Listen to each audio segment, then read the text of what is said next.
All right, so guys, we're here with Chris Irvin.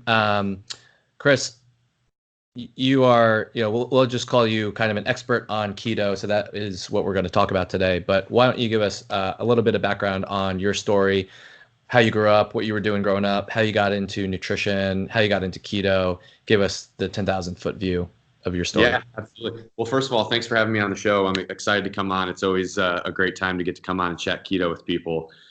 So yeah, my backstory is I grew up in a small town in the Midwest from Illinois, and grew up didn't really grow up with much of a passion for nutrition, but I always had a big passion for sports. Played basketball, baseball, cross country growing up. Went to college and played basketball there for 4 years. Played baseball for 2 years. And kind of got my first introduction into nutrition when I was in college because I was studying biology and exercise science, and I took a nutrition class where it was looking back on the information that I was learning in that nutrition class, it was definitely outdated, but it was information. It was something that it was my first kind of touch on what you put in your body helps your body perform and helps you fuel, and it plays a big role in your success in sports and human performance. So probably my freshman year of college is when I really started taking a look at what I was eating, paying more attention, just being a little bit more mindful of making sure that I was nourishing my body. And at the time, what I thought was an appropriate way to do it. So, for my 4 years of college, I got really into like the paleo movement and just started really focusing more on eating, whole foods, real foods. I hadn't heard of keto at the time yet, and definitely wasn't doing any sort of carbohydrate restriction at the time. But was definitely focusing on just eating a better diet. And I saw a lot of improvements in just my body composition, my performance, my endurance. Playing basketball, all of those things improved. So it was really good feedback for me to know that, like, okay, this nutrition thing, it's something to take seriously going forward. My goal at the time my kind of career path was that I wanted to become a strength and conditioning coach at the NBA level. So I kind of knew that, it was important for me to have an understanding of nutrition so I can be the best strength and conditioning coach that I can be. So my first year after college, I was working in a sports performance institute, just training youth, high school, and collegiate athletes. Still wasn't really like fully focused on nutrition. I was definitely more on like the exercise science side of things. And then, kind of had like a little funny run-in with a coworker who was doing bodybuilding, and he was doing like physique competitions. And I was, one night I was sitting with my roommate at the time, and he was, we were kind of chatting, and he was saying like, there's no way you could ever do like a physique competition because, you'd have to like really clean up your diet, and you'd have to, really focus on like, eating a certain amount of protein, carbs, fats, all of that stuff. And, me being kind of the competitive person I am, I signed up for a contest like 12 weeks later that night. It was something that I just dove headfirst into. And so I went through a prep for this physique competition, and this was kind of my second like reintroduction into nutrition and its importance, because when you're trying to get down to like really low body fat percentage, your nutrition plays such a bigger role than what your exercise does, in my opinion. You really have to like lock it in. You just can't get down to that level if you just let your diet go. So I started learning a lot more about nutrition during this period, but I was learning all of the wrong things. I was doing, carb cycling. I was eating a low fat diet. By the end of it, when I got to the competition, I was really lean. I was like down below 5% body fat, but I felt like heck. Like I couldn't play sports anymore. Like when I'd go play basketball, I felt really weak. I felt like I had low testosterone levels. I wasn't performing well in the gym. I was having mood swings. Everything was kind of a disaster at this point, despite the fact that, visually and aesthetically, I looked like I was in great shape, but I really had just some of the worst health going on. So from that moment, I decided that I wanted to really start considering nutrition, and I saw that like I was doing things wrong and the conventional wisdom was just off. So I wanted to really dive into research. So I jumped into a master's program down at the University of Tampa that was a master's in exercise science and nutrition. And I was first introduced to keto when I was down there. And I went to a conference right before I started attending school, and the conference was held by Dr. D'Agostino and Dr. Volek, who are two of, I always say that they're the Mount Rushmores of ketogenic scientists. They're just like the two top guys. And so they started talking about keto, and they presented some of their research. But I really didn't see the diet as much more than a weight loss diet at the time. So I saw it and I was like, oh, this is great. I'm going to recommend this to a couple friends and family members of mine who need to lose weight, are always asking me about losing weight. But I didn't really pursue it any further. And then when I started grad school, my first class I had, it was a sports nutrition class. We started talking about the ketogenic diet for endurance performance. And we started reading a lot more of the research out there where these ultra endurance athletes are seeing incredible improvements in their race times and in their general health while following a ketogenic diet. So I started realizing that, in this sports performance realm, which was still kind of my primary interest, this keto diet has some validity here. So I jumped in and started the diet right away, and made a ton of mistakes when I first started. And we can touch on some of those mistakes in this interview. We can go into those, but just kind of figured it out for the next year. And I started really liking the way that I was feeling. At the time, I was working in a lab doing research. So I started doing ketogenic diet research with collegiate athletes and college students. And we were just doing, how does the diet affect their performance? And at the time I was doing, I was working in the lab from, I would go personal train in the morning from 5 to 8, and then I would work in the lab from 9 to 5. And then I would go back to personal training from 5 to 10 at night. So I was working these incredible hours. And before I started this schedule before I was keto, and I kind of felt like heck. I just had no energy. And then when I started keto, I started realizing man, despite this crazy hectic schedule, I feel incredible. My energy's through the roof. So there was kind of this another affirmation that man, there's something more to this diet than even just weight loss and performance. My brain is functioning really well. I feel great. So later that semester, I came across a book called Tripping Over the Truth by Travis Christofferson, and highly recommend it to anybody he's one of my favorite authors. And this book just talks about a lot of the use of metabolic therapies for chronic disease, and especially the talks about the ketogenic diet for cancer. And this was first, insight into, now there's a therapeutic component to this ketogenic diet that I didn't even know existed. So from there, I was fortunate enough to get hooked up with the researchers at the University of South Florida, USF. They were doing, that's Dr. D'Agostino's lab there, and they were doing research, just a lot of different keto for metabolic therapies research. And I got to kind of go over there and help, just lend a helping hand and do some volunteer work over there and learn from all of them and see kind of the potential that this ketogenic diet had for all these different conditions. And from there, I finished up grad school, and I was kind of at a crossroads where I was I had kind of entered grad school with the intention of going and getting my PhD, and that was the plan, was to do that. But I started to become really discouraged by the end of my grad school about how much information I was coming across in the research on, the ketogenic diet helps with Alzheimer's and diabetes, and, there's stories about cancer and all of these different conditions, but nobody's heard about it. And, this is back in 2015. So there were people doing keto back then, but it definitely hadn't boomed yet. Right. So I became really discouraged by this. And I see all these incredible researchers putting in all this amount of time into writing these papers, and they get lost in these journals that nobody can read. And even if they do get access to them, they have a hard time interpreting them. So I decided to go more of the education route, which is kind of what's led me today, where I am today. Is I went education and started getting more into the industry because I wanted to be a part of, this movement. And I felt like the industry was going to be a great way to help reach more people and get the message out there and help people kind of adopt this lifestyle to improve their health. And that's kind of what led me to, starting my brand as the Ketologist and then working here at Perfect Keto. So it was definitely kind of a shift in what I had planned to do from the start. But now I think seeing all of the stories that people are having about with success on the ketogenic diet, the goal is to just get the word out there to as many people as possible. So that's really cool because you were on this at a time where maybe people had already heard about Atkins and low carb, but keto now is very much on a fad kind of trend. But you were actually on this and discovering the benefits of it from first a kind of a weight loss standpoint, but then obviously you found with Christofferson's book the therapeutic effects of it, which we'll get into, and now you and Dr. Anthony Gustin wrote a book called The Keto Answers. Now this book, which is, what is this, 500 pages or so? Yeah. right? It's like almost 500 pages. Um, is is laid out in a way that's very digestible, pun intended, because there's an index of questions, and basically you can read it front to back, or you can just look up whatever question and topic you want to look up.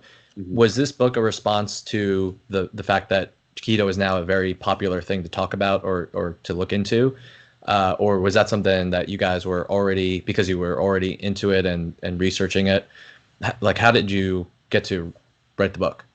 Yeah, great question. So I started working for Perfect Keto about a year ago. It's actually just been a year that I started working here. And right before I started working with the company, I had known Dr. Gustin for a little while, and we were sitting down, we were chatting about keto, and we were chatting about some of the trends that we see, and a lot of the common questions that people are asking, and we started talking about how with this movement turning into a fad, everybody's trying to take advantage of this, and everybody's writing blog posts and putting out information, and it's really hard for people to get their questions answered. I mean, if you go to Google and you Google a question about keto, on the first page you're going to get 4 or 5 different answers to your Hmm. question.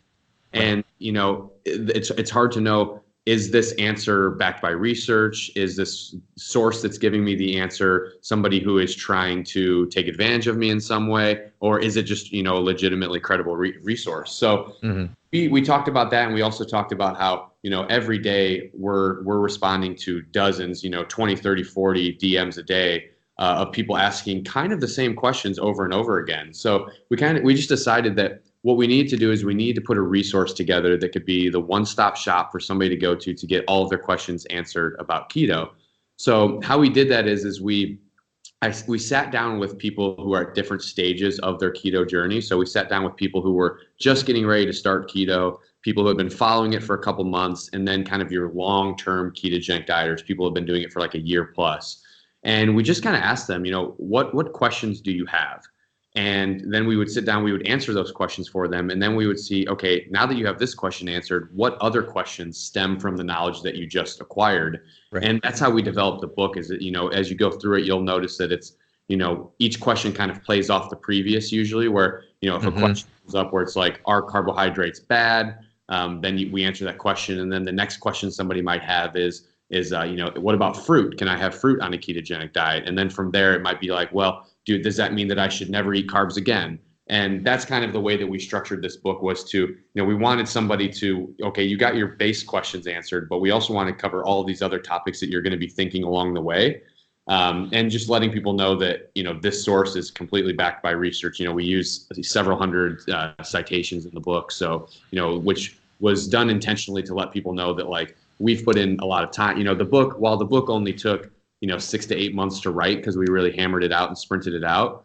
It was really coming from, for me, about 5 years of research and Hmm. application, and then for Dr. Gustin, like 10 years. So we just want people to kind of see that, this is a credible source, that you don't have to worry about, us coming in with some, ill-formed intention of trying, we really just wanted to distill this information and make it useful for them. Yep. So I am picking away the book, but I thought it'd be useful to go through some of those basic questions for people Yeah. who might not have the book on hand, and for those who don't even know what it is. So how would you describe keto to a layperson, someone that they've heard it in magazines, they've heard people talk about it, but they don't actually know what it is. What is keto? Yeah, so there's a short answer and a long answer to this, and that's kind of how we structure the book too. And in short, the ketogenic diet is a low carb, high fat diet, and that's what the typical response that you'll get from people is. Now we have a little bit different of an approach to this, where we don't tell people to restrict their protein like it's so commonly recommended on a Hmm. ketogenic diet. We also don't tell people that they need to be eating incredibly high amounts of fat on a ketogenic diet. But we do stress that if your goal is to get into a state of ketosis, which we can talk about what that means, then the low carbohydrate part is essential. You do have to restrict your carbohydrates to a level that's going to allow your body to produce ketones and get into ketosis. So, in general, a ketogenic diet is going to be a diet that allows you to get in a state of ketosis, and that's going to be achieved through first carbohydrate restriction, and then filling in the rest of your diet with healthy fats and protein. Yeah. So would you say that someone could actually be eating in a ketogenic uh, style or diet, but they might not actually be in ketosis? And then if so, what are your best practices in terms of measuring, okay, am I in ketosis or not? And then third layer, does that even matter for your average person? Should they be, there with a blood meter and pricking themselves and whatnot? And Yeah. I kind of answered the question, but yeah. Yeah, no, great question. So, to the first part of that, so the first part of the question was, again, can you say, I went Yeah, back. so basically someone could be eating a low carb, Right. high fat diet, but not actually be in ketosis. Is that possible? Hmm. And in general, does that even matter, right? Is it, the goal is to get their ketone levels up to a certain amount, and how do they measure that? Yeah. What are the different ways to measure that? So there's the whole actual food that they're eating or not eating, but then there's the actual blood work or pee on Hmm. the stick or, um, you know, method of knowing whether you're in ketosis or not. Yeah. So to answer the first part, if you're restricting your carbohydrates the way that you should be, you're pretty much going to be in ketosis regardless. So the way that ketosis occurs is that when we stop eating carbs, our blood sugar lowers. That causes our insulin levels to lower. When insulin levels are low, that allows our body to burn more fat. And when we're burning fat, when we're burning a lot of our stored body fat, we're producing ketones. And ketones get produced in the liver from the breakdown of fat. They get released into the bloodstream. You're in ketosis. And like you said, you can measure this via a blood test. So they have blood meters out there, just like you would test your blood glucose. You can test your blood ketones. You just have to use a different strip. You can use the same meter that you would use for a blood glucose test. But the point about that is that being in ketosis is not an end all be all of health. And a really interesting article that just came out. There was an article came out a couple weeks ago about the ketogenic diet for glioblastoma, so a type of brain cancer. And there was these people were recommending a ketogenic diet where they were putting the patients on these shakes that had a bunch of like vegetable oils in them and a bunch of like artificial ingredients and things like that. And there was a response written by Rainer Clement, who is a doctor who does a bunch of research on keto for brain cancer. And he was like, ketosis is one thing, but there's many different ways we can achieve ketosis. And, we can achieve ketosis through fasting. We can achieve ketosis through calorie restriction, and we can achieve it through carbohydrate restriction. But none of those mean that you're healthy.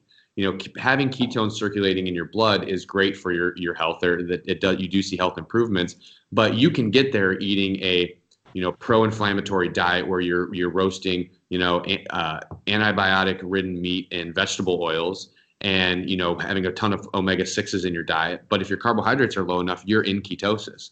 So it doesn't necessarily mean when you're testing your ketones and you're trying to get into ketosis, it's a good indicator to test your blood and see that you're there, but that doesn't mean that you're spot on with your health.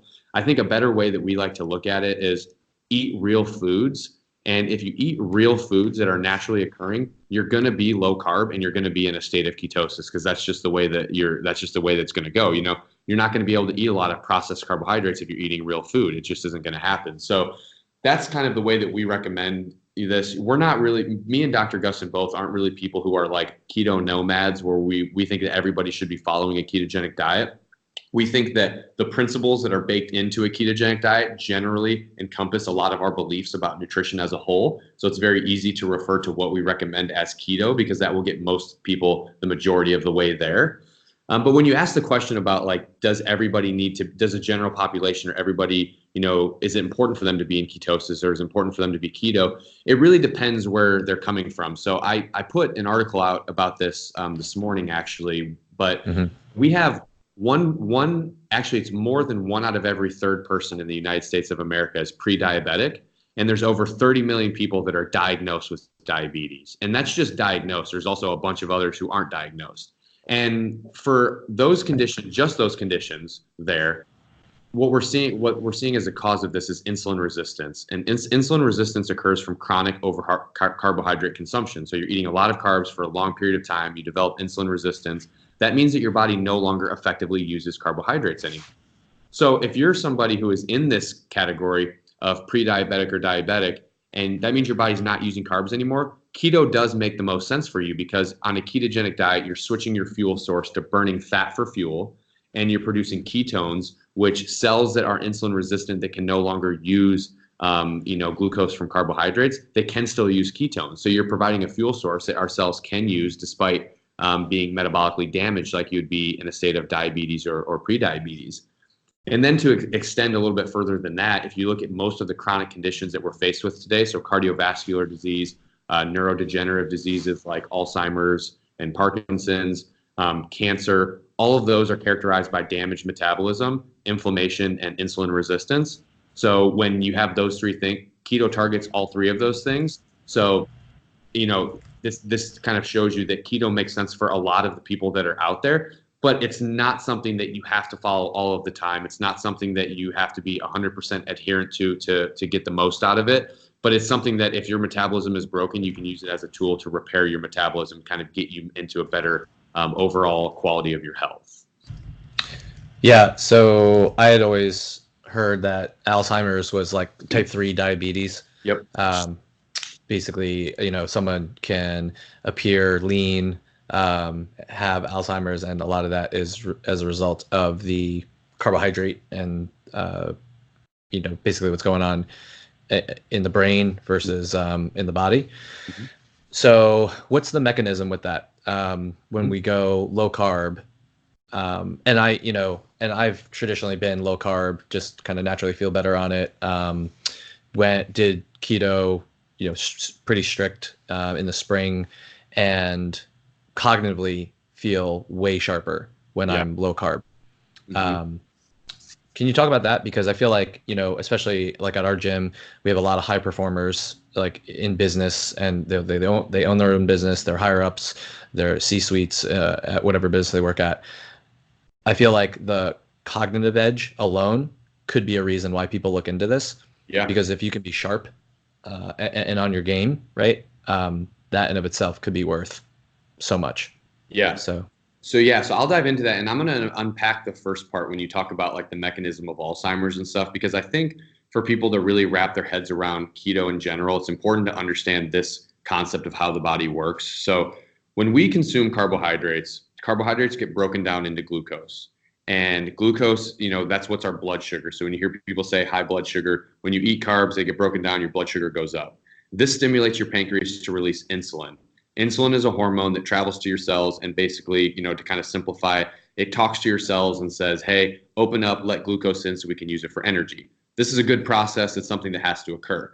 Problem is when we chronically are overstimulating this process, which happens from frequently overeating carbohydrates, our cells become resistant to that communication with insulin, which means that they don't respond to insulin anymore, which means that we have to, 1, produce more insulin, but 2, our blood glucose stays elevated, and 3, our cells don't get the energy that they need to survive and thrive and carry out their normal functions. So this is diabetes. This is pre-diabetes. This is part of the conversation of what drives inflammation. And this is also one of the things that happens in Alzheimer's. So in Alzheimer's, this process is occurring in the brain. So our brain has this massive energy demand. I read a thing the other day. I haven't looked it up to check it out to see if it's like totally true, but it was that our brain at rest burns more calories than your thigh muscle would during a marathon. So, regardless of if that's completely accurate or not, it's a testament to the massive energy demand that our brain has. And if you think about how, if we're eating carbohydrates, they become our body's primary fuel source. When our insulin levels are up, we are not producing ketones to an adequate amount. So that means that our brain is primarily running on glucose from carbohydrates. Over time, our brain becomes resistant to this, just like that mechanism that I just described, where now our brain's not getting the energy that it needs anymore. So that starts leading to a bunch of impairments in brain function, and that's kind of what starts the progression towards Alzheimer's, or one of the mechanisms that starts the progression towards Alzheimer's. But Alzheimer's and neurodegenerative diseases aside, it's also one of the reasons why we have just impaired brain function in general.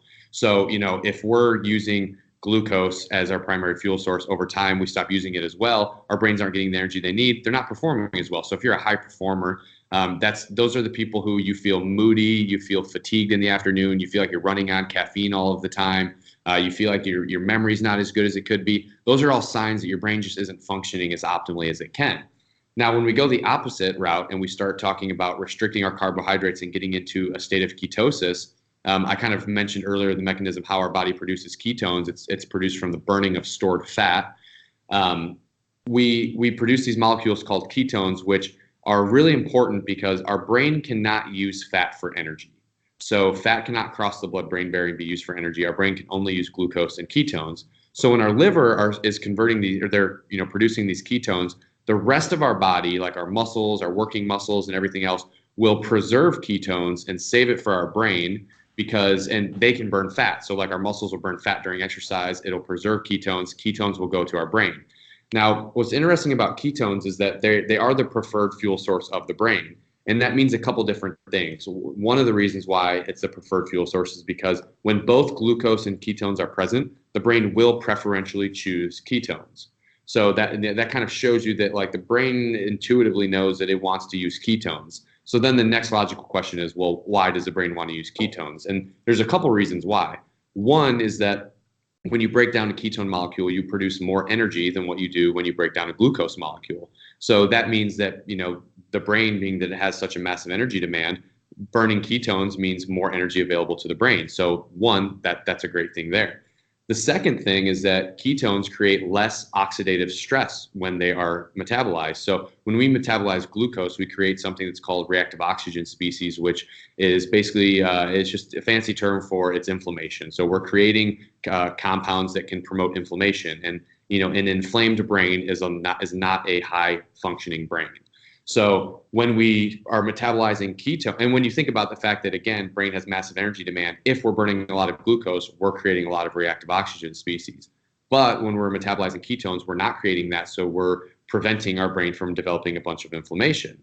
And then the third thing there is that when we're metabolizing ketones, we're actually able to use the glucose that is still present in our body. We're able to shuttle that towards different pathways that increase our natural antioxidant production.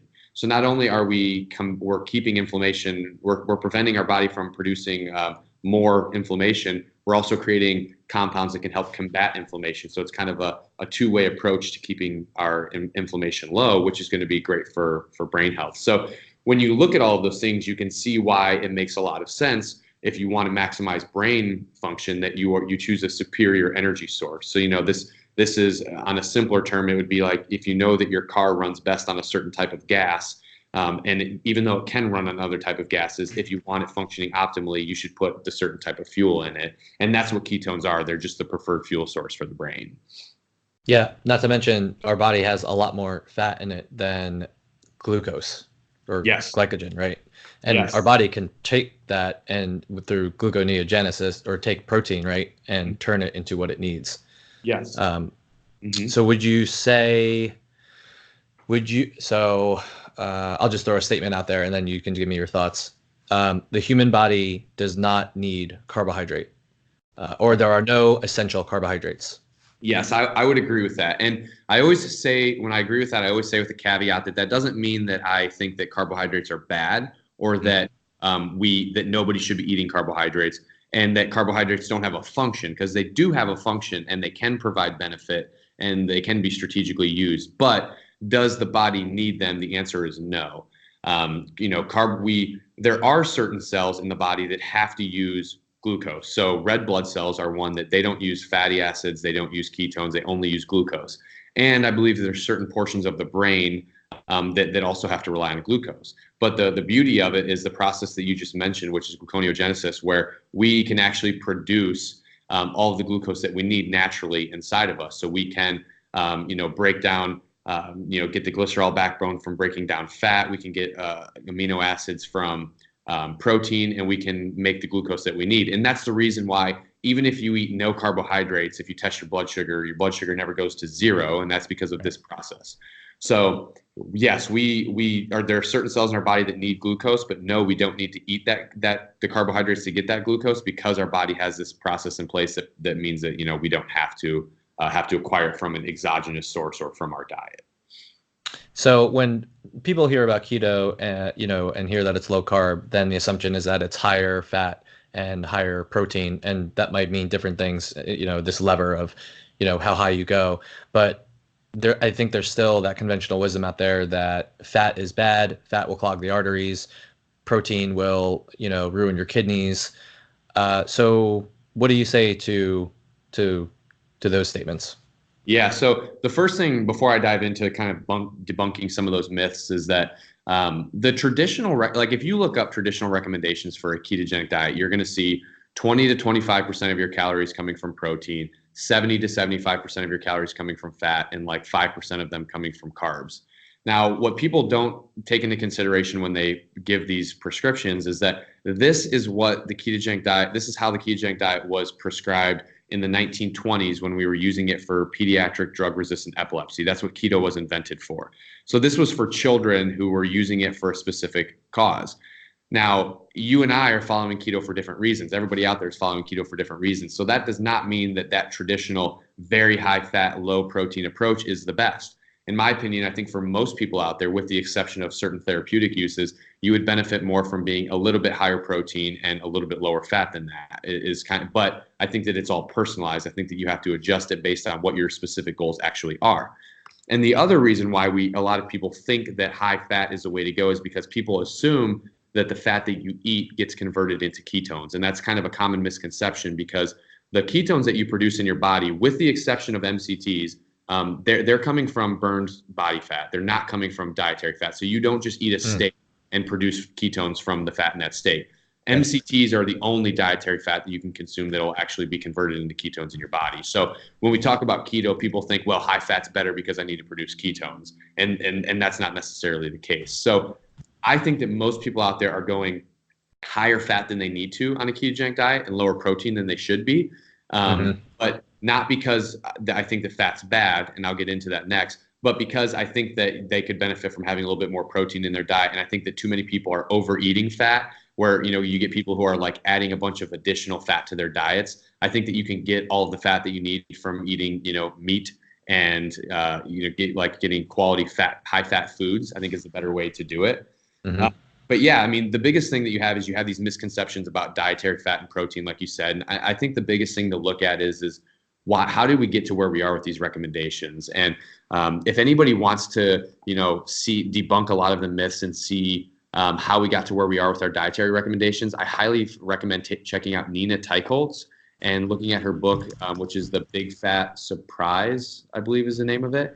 But this book just kind of basically talks about how in the United States and in Western civilization, how we got to where we are with our assumptions about fat. And basically, to simplify it, we used what's known as epidemiological evidence to say that fat is bad for us. And what epidemiological is it's a type of study where we're basically following populations and we record what those populations are doing, and then we report on their incidence of disease, and then we try to correlate those findings with causes of those diseases. So an example of this would be when you guys see the reports out there that say saturated fat causes prostate cancer, and you see that headline and everybody goes, oh crap, prostate cancer, saturated fat, I have to not eat red meat.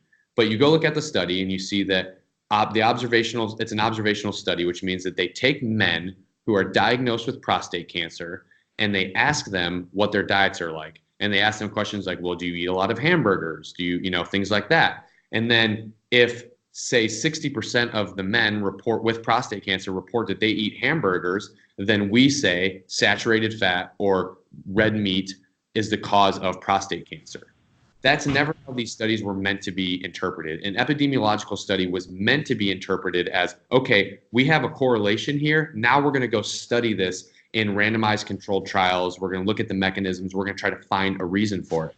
But what happened in the 70s is that we had a president who had a heart attack, and we had a nation that was very concerned about our health, about our dietary recommendations. So we had the American Heart Association, and we had them come in, and we had this panic that we had to have an answer. We had to come up with a diet. So we used this research that was inadequate to say that fat was bad for us and that we needed to follow a low-fat diet to reduce our risk of heart attack. And then from there, we decided that was the best thing to avoid cancer and diabetes and all these different conditions. And the problem is that this is never checked out before. There's no research to show that actually reducing your fat intake is better for you.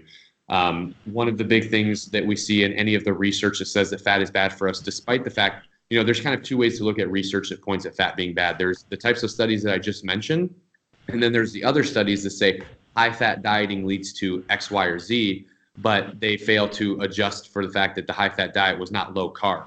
So when we're eating a fat diet in conjunction with a high carb diet, which is what we would know as a standard American diet, that's having, a burger with French fries, and with the bun on it, that's high carb, high fat. Now the fat that you're eating can cause more damage in your body because of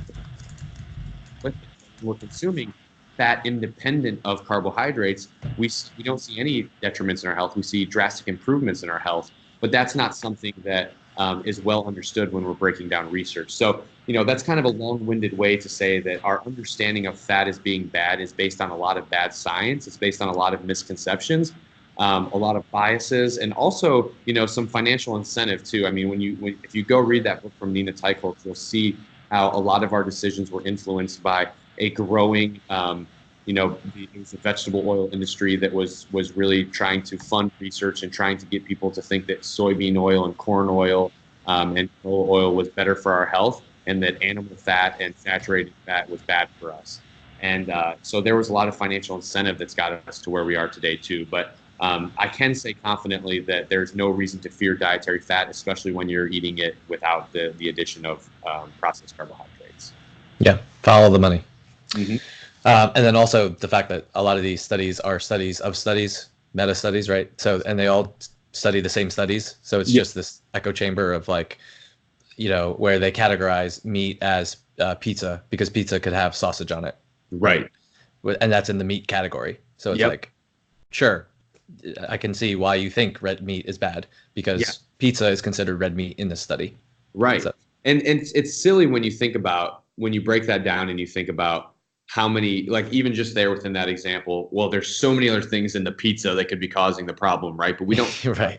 I mean, if I came out with a study the other day, I've used this example before, but if I come out with a study tomorrow that says I interviewed 30 people with cancer, or I interviewed 3,000 people with cancer, and 2,000 of them said that they have cats. So I'm going to say that cats cause cancer. That would be ridiculous. You would look at me and you would say, you're crazy. Obviously, you can't extrapolate that finding with that being the cause of the condition. And that's kind of the point is exactly. So we can't look at these studies and say that these are the thing. We're not taking into consideration anything else. And outside of just the nutrition that, in those studies, they're failing to take into consideration the bread and the processed carbs, but they're also failing to take into consideration other lifestyle factors like drinking, smoking, lack of a social life. All the chronic stress, all these other things that we know play a bigger role in our health than what they're narrowing it down to in these examples. So research out there, science is hard, and people will use science to manipulate what you think. So it's really important to kind of do your research yourself or find people that are doing a credible job of breaking down research to really get your information from. Yeah, I think Zoe Harcum does a really good job of that, where she explains it in very easy to understand terms. But she's the one and you too. But that's why I follow you guys, because I don't consider myself someone that can really interpret a lot of the studies, but I'm happy to interpret what you guys interpret for our members and for people who won't even touch anything close to this. So I'm willing to be that kind of third layer, if you will. Well, it's important because it's one thing to be able to read the research. Most people, when they say they read research, they go and they read abstracts, right? They'll read, okay, well, this is the study, this is what they did, and this is what they said they found. But the problem is what they say they found in the conclusions. If you go back and read the paper, it's usually not quite that. Usually they found some. They can definitely, you can use data in any way you want to benefit the finding that you're looking for. So that's kind of your first tier of problem. But then the second tier of problem, and this is something that I'm not very well trained in this myself, but data can be manipulated in ways that unless you were a statistician, you wouldn't be able to break it down. And an example of this is I was at a conference in Low Carb Houston last year, where there was a bunch of cardiologists that were presenting about low carb diets and heart health, and they were talking about kind of the disaster that is our current healthcare system for really everything, but especially heart health. And one of the presenters talked about statins, and he was talking about how I believe that the statin that they were talking about was Lipitor. I don't remember the exact numbers, but it's something like you'll read claims that like 30% or Lipitor leads to like a 30% improvement in your, or a 30% reduction in your risk of heart disease or something like that. But they had a statistician go in and actually break down the raw data, and they showed how they manipulated the data. And the findings really were that it was like 1% of 1% of, like 1% of the people see like a 1% reduction in their risk of heart disease from taking a statin. So so there's even that other added layer of complexity that like people are using research to manipulate people, and it's unless you know how to break it down, you're going to fall victim to that. So I think finding people like yourself and people like Zoe Harcum, who you're talking about, who are willing to take the time to break that stuff down and explain it to people in an easier to understand method is going to be a much better way for you to acquire your information rather than just going to the WHO, you know, the World Health Organization or the American Heart Association or the USDA. Those governing bodies have done a horrible job of giving information to us in a way that we can read it and see if it actually makes sense. So it's important to do these things that you're doing. Yeah, very cool. Man, that could be a whole podcast in of itself, just that whole thing. So let's say someone's thinking about starting keto. What are going to be your general recommendations for someone who's like, you know what, I need to change my lifestyle. I'm eating a standard American diet, you know, stopping off at McDonald's after work and, you know, having, you know, plenty of high carbs. What are some general recommendations for them to start? Yeah, so for most people, I'd say that just starting out by cutting out processed carbohydrates and eating real food is the best thing you can do. It doesn't have to be much more complex than that. And if you're somebody who's really, you know, worried about making the full plunge into keto and you think that like going low carb first would be better, I think that that's fine too. Like, you know, there's definitely power in knowing yourself.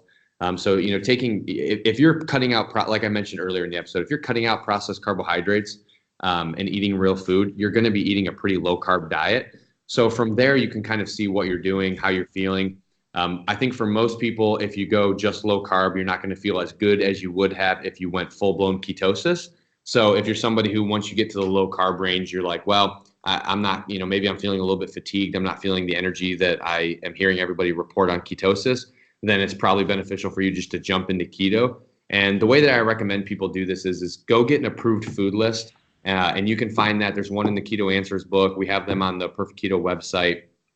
Get an approved food list of what you can and can't have on a keto diet. Stick to those foods and eat to satiety. Because for most people, the vast majority of people out there, your body changes its signaling mechanisms and you stop being as hungry as you are. So you're not going to really have to worry about overeating over time.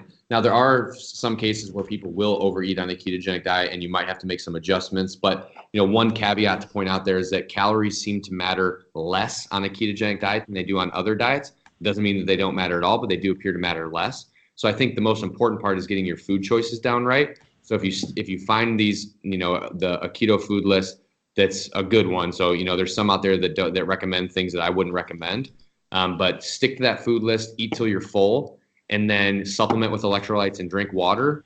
And if you do those things, I think you're going to be great. And within a couple of weeks, you're going to feel fantastic. You're going to be on your way in ketosis. And I think you're going to like the way that you feel. Yeah, so I had first heard about the electrolyte stuff from the Lean Gains guys and Rob Wolf and all that. So can you talk about that mechanism of, you know, if you go low carb, the body, you know, for every gram of carb, it stores like 3 grams of water. So when we go low carb, we're getting rid of a lot of water. So is that why we need electrolytes? And if so, what are electrolytes? How do we get them? Like, how can we supplement and how can we mitigate those side effects? Yeah, so the need for electrolytes. So I'll start off by saying that electrolytes are the most important supplement that you can take on a ketogenic diet or a low carb diet in general. And most times when you hear people talk about the keto flu, which is like the set of symptoms like brain fog, fatigue, muscle cramps, impaired sleep, weakness, all of those things, that people think those are like symptoms of carbohydrate withdrawal. Like 95% of those symptoms are electrolyte deficiencies and dehydration. So the good news is that you don't have to deal with keto flu symptoms. When I started keto, I just dealt with those and I was like, oh, this is just a part of it. It sucks. I didn't know withdrawal. Yeah. But so you don't have to deal with that. You can use electrolytes. And so the mechanisms, there's kind of 2 mechanisms for why you need electrolytes. The first one that you touched on is our body stores carbohydrates in the form of glycogen. And when we store glycogen, we also store water. So when we're not eating carbohydrates, we'll burn through some of our stored glycogen, which means we're going to be releasing some of our water. But a bigger contributor to our water loss and electrolyte loss is when our insulin levels go down. So remember from the beginning of this, I said you stop eating carbs, your blood glucose lowers, and then your insulin levels go down. This makes your kidneys secrete more water and your body releases more water. So you'll notice when you go low carb that you'll be urinating more. You're releasing a lot more water, and when you're releasing this water, you're losing electrolytes and you're causing imbalances in your electrolytes. So it's really important for you to replenish them, both water and these electrolytes. And electrolytes are essentially just a classification of minerals that are important for many different things. They impact our hydration status and how we hold water, but they also impact on a cellular level how we operate. So like magnesium, for instance, is an electrolyte that plays a big role in metabolism. It's one of the most abundant minerals found inside of our cells. So we don't want to become deficient in these things because our body doesn't function properly when we're deficient in them.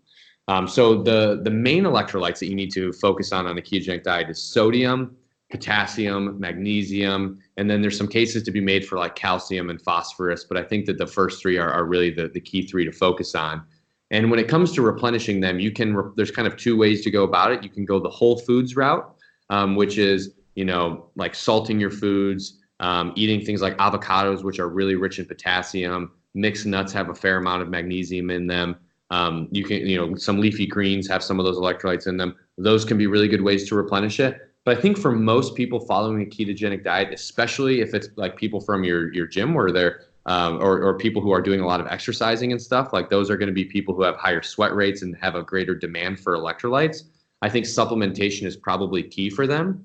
And there's a couple different ways that you can supplement with them. You can use capsules, which is at Perfect Keto, we offer capsules, which are just, little pills that contain electrolytes, and you can kind of adjust your dose according to what you need and based on how you feel. But then there's also electrolyte powders, which are just like powders that you can put in drinks.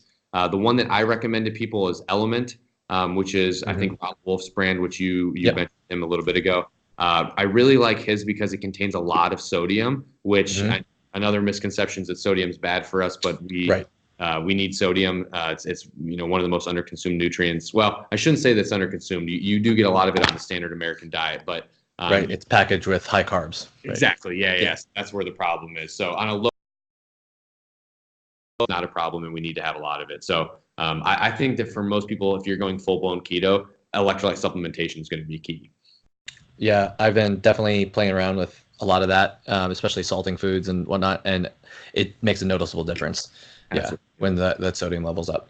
Yeah. But that's a tough message to get across when people hear that they got to stay under, whatever the daily recommendation is, 2,000 or so milligrams per day, and because it'll cause heart trouble and all that, hypertension. Great. Yeah. So what about, are there people that should not do keto, or are there dangers to it? Yeah. So there's really not many cases that you should avoid keto. There's some rare cases where you may need to, like there's certain disorders of fat metabolism that may be indicators where you shouldn't follow a ketogenic diet. So I would definitely point those out, but those are pretty rare. So there's probably not going to be many people listening to this that are dealing with those. And the other case that I would say maybe from a danger standpoint, I don't have any concerns. We have research showing that it's safe in children, it's safe in healthy people, it's safe in elderly people, it's safe in diseased populations. I don't have any concerns about people and safety in the ketogenic diet. But one of the things with keto is that it can be, for some people, if you follow it the wrong way, it can be a restrictive diet. So for people who are suffering from eating disorders or people who have just poor relationships with food, just diving into a restrictive ketogenic diet where you can't have certain foods might not be the best approach.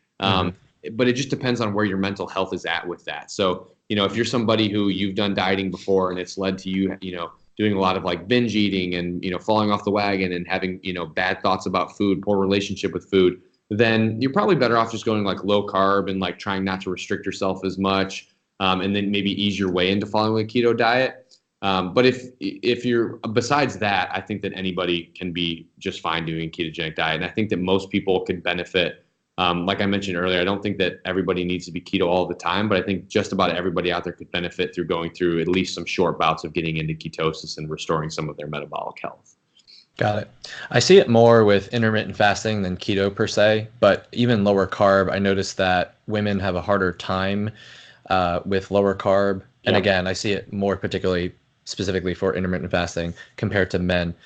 Mhm. Is there a mechanism there with that, or is it because maybe it could be the population I'm talking to, women are used to having higher carb or they like sweets more. I noticed, and maybe it's just me thinking there is a bias when there's really not, but it seems that men can handle a lower carb diet Yeah.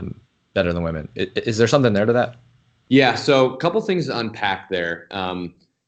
It's unfortunately the one thing I'll start by saying is that we have way more research in men than we do have in women. And the reason why that is because women have hormones that fluctuate throughout the month. So they don't always make the best test subjects because those hormones are so powerful that they can really change results. So even in animal research, most times they're using male animals because of this reason. Oh, So really? yeah. So that is one thing to point out is that we do have less research on women than we do on men. But a lot of the reasons why we have this feeling that women don't do well on keto, there's two big reasons why. One is because there's some research to show that your thyroid hormones go down when you follow a ketogenic diet. And this leads people to think, and this especially happens in women, and this leads people to think that, well, that must mean that keto is bad. And this is why maybe some women aren't experiencing like the weight loss that they're looking for. So keto is bad for women. But what people don't realize is that when you look at the mechanisms and you look at the things that thyroid hormones do, ketones actually complete many of the same actions that our thyroid hormones do. So that means that we don't need to produce as much. The theory here is that we don't produce as much thyroid hormone when we're on a ketogenic diet and we have ketones circulating. So that's not really a great justification for staying away from keto because it seems like that's not really a problem. But then what do you say to the people that are like, well, I feel like heck when I'm on keto, I'm not losing weight. I was losing my hair, all these symptoms that you hear women say. And to that, the point is that it's the way that you're following the diet, I think, is the big problem. So I think that there's probably some cases out there where some women maybe just do better with having a little bit more carbs in their diet. But I think the majority of women who are struggling on a ketogenic diet are drastically restricting their calories to a level that is just not sufficient to provide their body with enough nutrients. Men do this too, but men just may have bodies that are a little bit more resilient, or we don't have the as noticeable side effects from this calorie restriction as women do. But women do have a lot of these side effects where they'll feel like extremely fatigued, they'll lose their hair, all these things that you hear these women reporting. And I think that's because women are told, or in general as a population, we're told this, but it seems like women are told from a time they're young, they need to like not eat very much because they need to like not put on weight and they need to be like fearful of gaining weight. Yeah, and, low fat. Yep. Yeah, low fat, low carb. Yeah. And you got to make, but what we fail to do, and this is a general problem with keto in general, is that what we fail to do when we take out carbohydrates is we fail to replace it with adequate nutrients to fuel our body. And I think that a lot of women who are experiencing these problems, that's what they're doing is if you're eating 1,200 calories a day and you're exercising 6 days a week and you're a mom who is like running around chasing kids and you have this busy, crazy lifestyle, there's no way that you're getting enough nutrients in with 12,000 calories or 1,200 calories. You need to up that a little bit. So I think for many of the struggles that women have, just getting more high quality nutrients from more calorie rich foods is going to help a lot of these women out and solve a lot of those problems. Yeah, that's a great insight.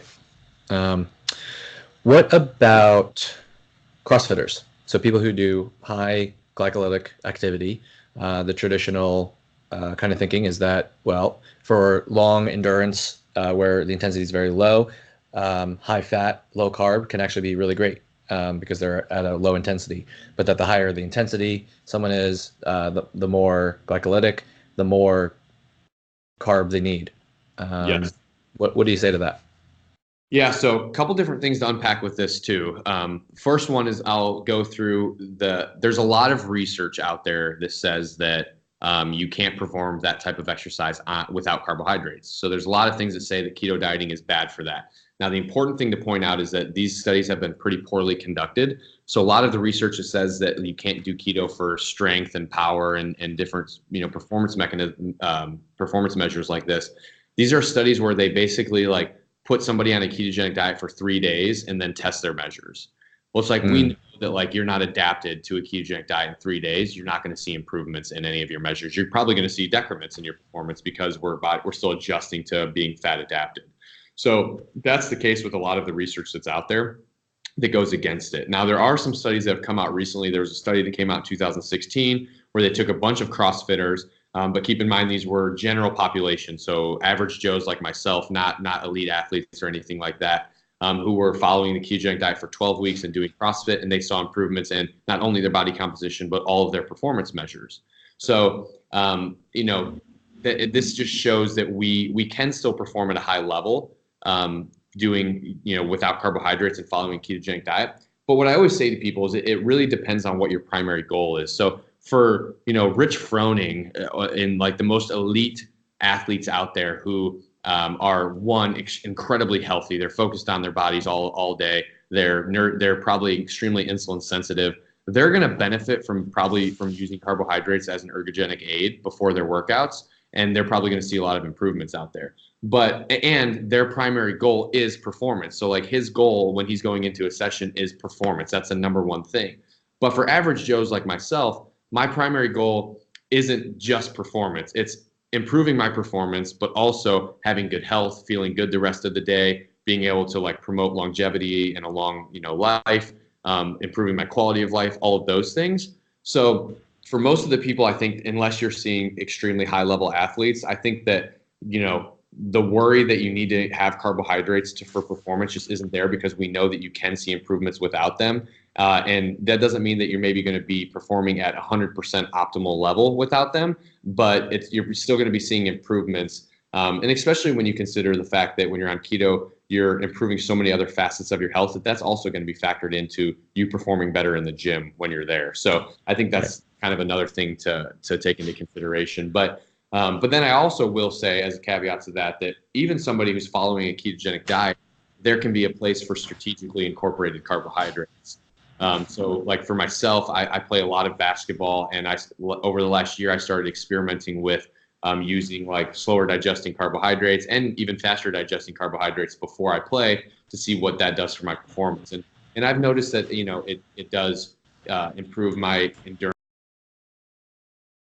me in some ways be a little bit more explosive and powerful. But I'll also say again to that is that because I've been following keto, I'm more insulin sensitive. I have a restored metabolism, so I more effectively use those carbohydrates. For someone who is more insulin resistant, those carbs aren't going to really be all that beneficial, in my opinion. But as you do keto for a while and you become more insulin sensitive and a better carbohydrate user, then you can incorporate these strategically to maybe go that extra mile in your training. Yeah, we would generally recommend people focus on the fat loss first, and that in of itself is the biggest goal. And then once they're lean, quote unquote, enough, then they can focus on the performance side, possibly like a cyclic low carb where they're fueling up right before and right after a workout. Yep. Personally, I noticed when I was playing around with strict keto, because I am normally pretty low carb, but the strict keto, I definitely felt like I might have needed something after a workout. And so at this point now I just basically do pretty low carb, and then after a workout is when I'll have the majority of my carbs. So when you're playing around with that stuff, what kind of carbs are you taking in? Is this like a maltodextrin or like a rice dextrose or what? Yeah, so I've been playing with my favorite that I've used is the UCAN super starch. Oh yeah. Yeah, just like a little bit of a digestive resistant starch. I take it beforehand because one of the things that, one of the reasons for, consuming a lot of carbs post-workout is this thought that you're going to like replenish glycogen and stuff. But there is some research that has shown that, long-term adapted keto athletes can replenish glycogen without the need for carbohydrates. So when I'm using them more for just improving my performance beforehand. So I use them. I use them as a pre-workout. So what I usually do, like my favorite combination is I use Perfect Keto. We have a pre-workout that has like citrulline malate in it. We have beta alanine in it. There's some branched chain amino acids and then some creatine. So, and there's some exogenous ketones. So that combined with the UCAN super starch for me, I've noticed is just a great way to like, and to the point where, you know, I never felt like my performance was dipping on keto. Always felt like I was doing pretty well, but I noticed a dramatic improvement when I, you know, was taking that. I just felt like I could play for longer. I felt like my intensity was a little bit higher, like I could push it a little bit more. But I think it's something to play around with because, you know, I've heard some people say that they don't really get much out of that. I've heard some people say that they prefer more faster digesting carbohydrates. So it's definitely, you know, I always say self-experimentation is key with that stuff. Right. Awesome. Since you mentioned it, what are your thoughts on exogenous ketones? Are they necessary? Does it help with that adaptation to a keto lifestyle? What are they, you know, and how do you get them? Yeah. So I'll start with, you know, saying that I do work for a company that sells exogenous ketones. So most people are going to think that I'm biased on this answer, but I actually started studying exogenous ketones when I was in grad school, just shortly before there were any available on the market. So I was studying them back when, you know, we basically just had raw powders and we were mixing like Mio with them and they tasted like crap. They were horrible.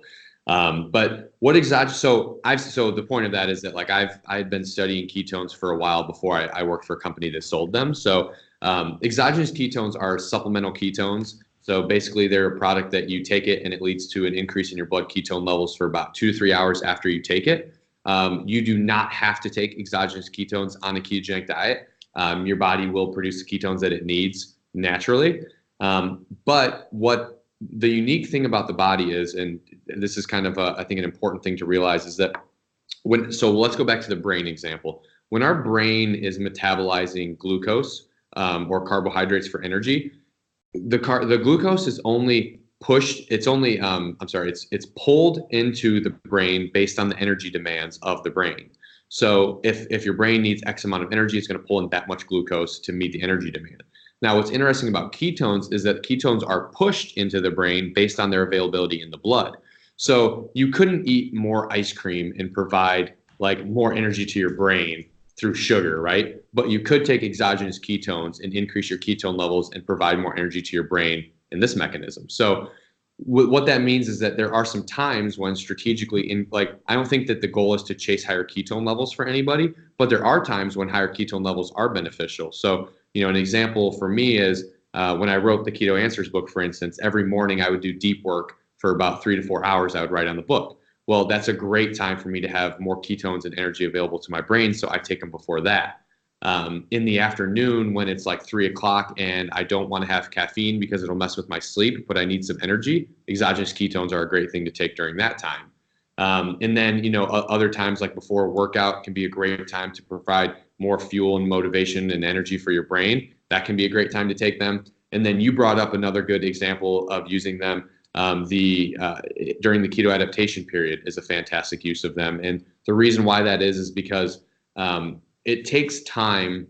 You know, when we start keto, we'll start producing ketones within 16 to 20 hours for some people. We'll start producing ketones, but it takes time for our bodies and our cells to upregulate these. So there's these transporters in our cells that are required for ketones to be taken in and used for energy.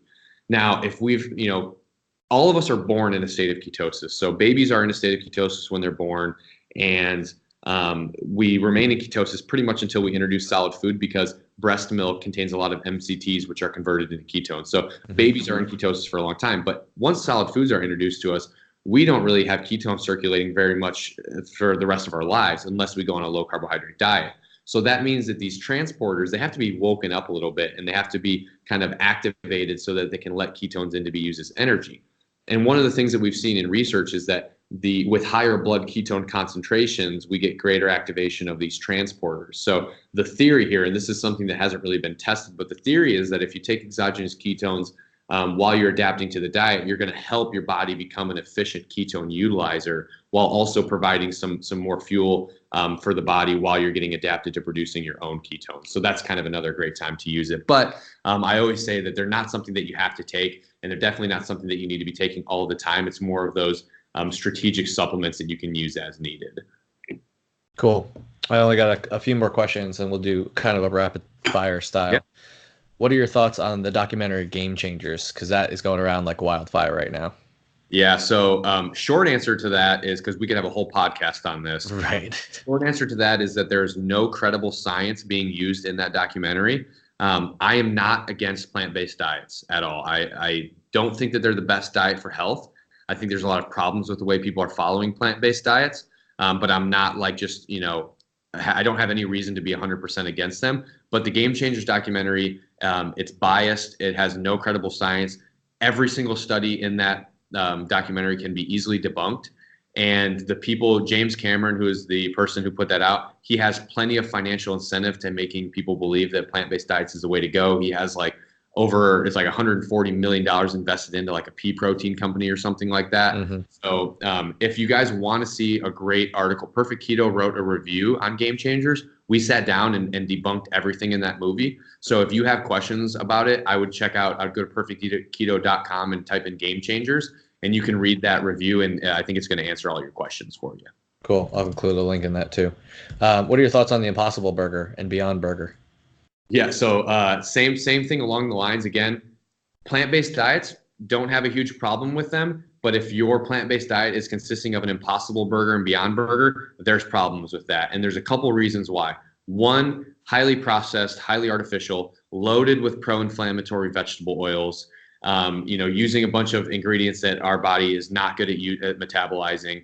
And then the other component of it is that if most people who are following plant-based diets are following these diets because sometimes it's because they think it's the best for health, but other times it's because of like the environmental impact.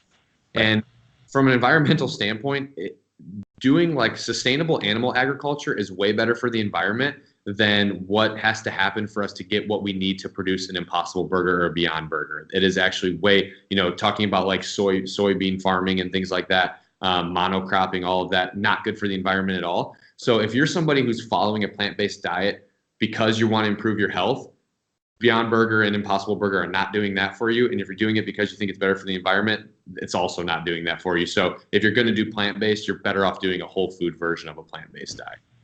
Yeah, Diane Rogers, I forget which one it is, but she writes a lot about this in terms of sustainability and how just traditional farming, real farming is really the way to go instead of a lot of this plant-based farming that people think is saving the world. Absolutely. What books would you recommend people read, or what books do you recommend the most? Yeah, so obviously I have to be a little biased and say Keto Answers is a great one to start with.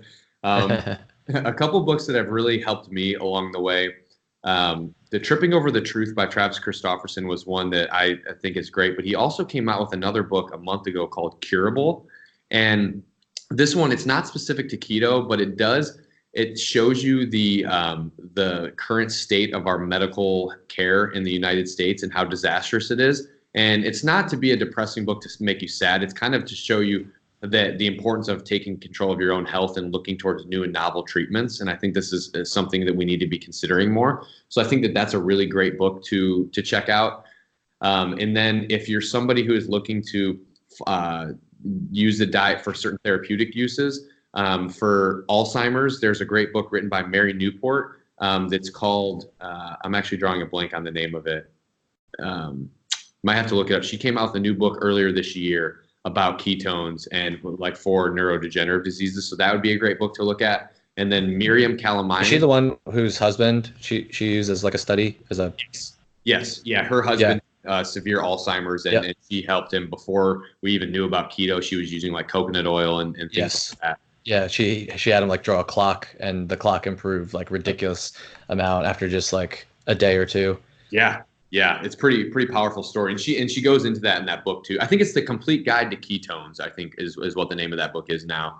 Okay. So that's a good one. And then Miriam Kalamayan has a book called Keto for Cancer, which is another good. It kind of breaks down the keto diet pretty simply, and it talks about like using it to help patients or help family members, how you would help them implement the diet. So I always recommend those books because if anybody out there's like me, you hear about the potentials here and you start thinking of all the family members and friends that you want to help. And I think these books are really good resources to kind of show you how you can help those people. Cool.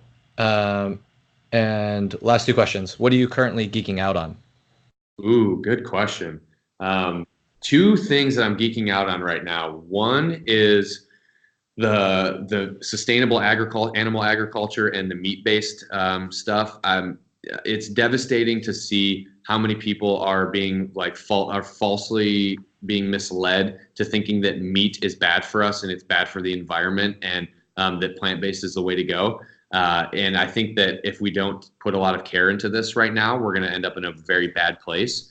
And that's something I don't want to see happen. So I'm doing a lot of research right now around sustainable agriculture, the effects of meat on our health, the benefits of carnivore dieting, especially for conditions like autoimmune and mental health disorders. So that's one big area that I'm researching. And then another area that's kind of totally opposite outside of keto and everything is I've been over the last year doing a lot of research on psychedelics for mental health.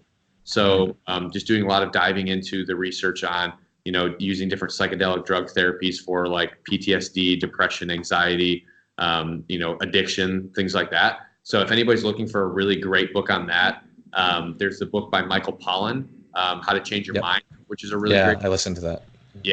Yeah, that's probably the best place for you to start. There's a couple other really good ones, like Neuropsychedelia is a good one that breaks down.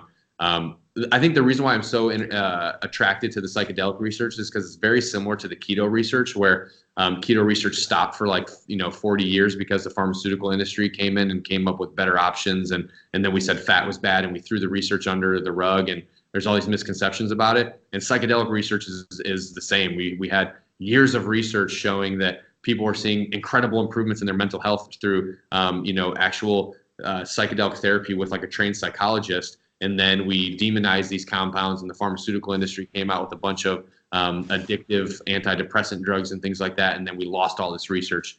But now we're starting to see psychedelics are coming back. Johns Hopkins Institute is building out a research institute to study this again. So we're seeing more of this stuff come out. So that's kind of something that I'm really excited about, because mental health, it's an epidemic in our country right now. And there's not any good options for it. I mean, our treatment options are incredibly poor. We put people on addictive drugs that make them worse off than if they never took them in the first place. It's very sad. So anything that we can do to help combat these problems, I think, is going to be huge. Have you thought about or gone on ayahuasca retreat? I have not. I'm very curious about it. So I've been studying it. I've experienced with other things, and I've gotten to experience with a few other things, but I have not done ayahuasca yet. I think part of the reason too is that I don't maybe have a reason for right now, and I think it's good to have an intention if you're going to do something like that. Right. I've talked to some people who have had some pretty incredible experiences on it, and read a lot about it. It's pretty interesting. Yeah, interesting. That's a whole other podcast. And then last question: what's on your bucket list? Ooh. Well, I think the first thing that popped into my mind, it's been on my bucket list since I was a little kid, is that I want to attend every single Major League Baseball stadium for a game. So I'm about halfway there now. That's been a big bucket list item for me, because I love anytime you go to a new baseball stadium, you get to experience a new city while you're at it. So, right. Some of the cool cities that I've seen have been places that I probably wouldn't have gone to unless I was going to a baseball game. So that's been a big thing since I was a little kid, is to go to every baseball stadium. Cool. Yeah, I love having that list of something that gives you a reason to go somewhere, right? Yeah. So ours is like taking the wonders of the world, and there's several lists of different wonders of the world, but using that as a way to kind of figure out where we want to go. It makes you more intentional when you plan your vacations, you're exactly. Yeah. Yep. Cool, man. All right. So, where can people find you? Yeah, so I have an Instagram that is the Ketologist. I have every social media, but Instagram is probably the best because I respond to all my DMs on there. So if you have questions, you can catch me there.